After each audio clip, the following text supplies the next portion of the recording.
Chapter 5, A Terrific Dog. The family that Jess told us about was not the right fit for Truman. They called and talked to Dad. The family loved to go fishing, and they wanted a dog to take to the lake. Dad told them he wasn't sure Truman would like the lake. Truman hated baths. To Truman, a lake would seem like one big bathtub. A day later, a man called and talked to Mom. He wanted a quiet house dog, one he could leave in his house while he went to work. Mom told him that Truman sometimes chewed things like blankets or rugs when he was alone. He wouldn't be a good fit for the man. Another week went by. Joss said that older dogs are harder to find homes for. Many people want puppies, Mom said. Truman is housebroken. He's already trained. That makes things easier for a family, I said. Dad nodded. True, he said. Does this mean you aren't sad anymore about finding a home for Truman? I was still a little sad about Truman leaving, but I was sadder that nobody wanted to adopt him. He was a good dog. He deserved a forever home, a forever family. Finally, 4 days later, Mom had good news. Mr. and Mrs. Garcia and their son Ben are coming to the house on Saturday to meet Truman, she said. Did you tell them everything? I asked. Did you tell them that Truman is terrific, but that sometimes he finds trouble too? I did. They thought his antics were cute, Mom said. I crossed my fingers. I loved having Truman here with us, but I wanted him to find his own home.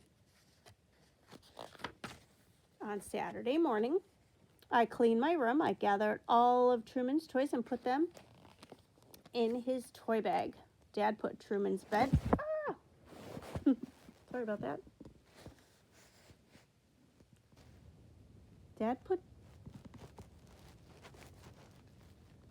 Maybe I'll just hold it.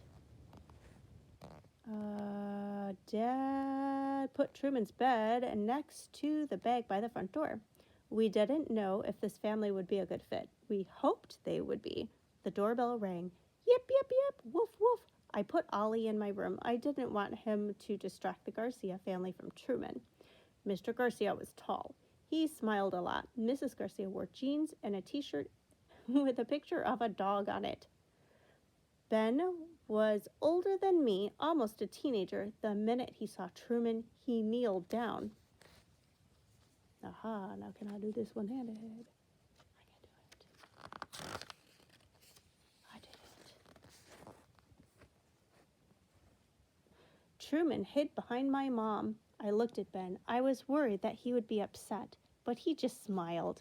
I kneeled down too. It's okay, Truman. These people want to meet you, I said. Truman peeked around my mom's legs and looked at me. Then, wagging his tail, he walked right over to Ben and licked his cheek. Ben laughed. He is beautiful, Mr. Garcia said.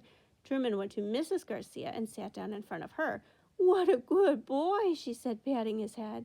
He is terrific, Ben said, turning to me. Your dad said sometimes he gets in trouble. I do too. It looks like you and Truman will become best friends, I said. I hope so, Ben said. I think Truman will be perfect for our family, Mrs. Garcia said. Can we take him home? I handed Truman's leash to Ben. Mr. and Mrs. Garcia gathered Truman's things. I let Ollie out of my room so he could say goodbye. Right before it was time for him to leave, I hugged Truman tight.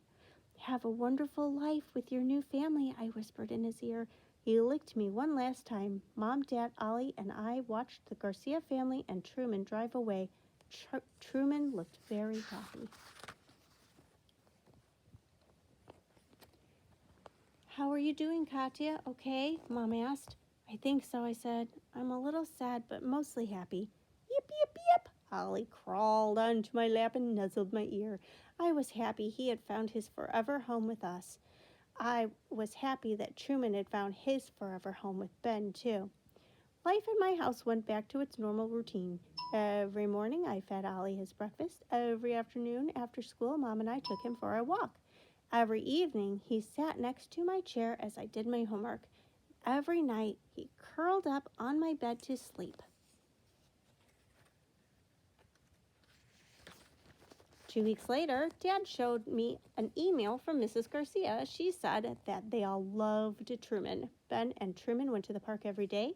Attached to the email was a picture of Truman with his rubber ducky in his mouth. He was sitting on Ben's bed. I guess they didn't have a rule about no dogs on the furniture.